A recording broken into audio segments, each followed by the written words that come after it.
Hello mga idol. Mo congratulations day ko sa mga ning graduate karon nga og katong nang na honor og na high honor og wala pud ng honor. Congratulations pud ninyo. Sa mga anak nga ning graduate na, paningkamot lang mo.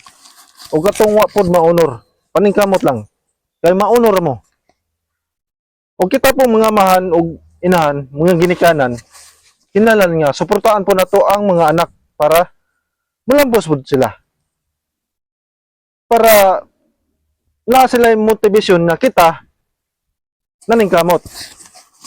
Kaya ako sa bahay na mga idol, grabe yun akong paningkamot. Amazing! Na-honor ko, tanang mga award na anak ko. Tanan. Ingon ka mo, di ka ka mao. Damay. Ay, sapat.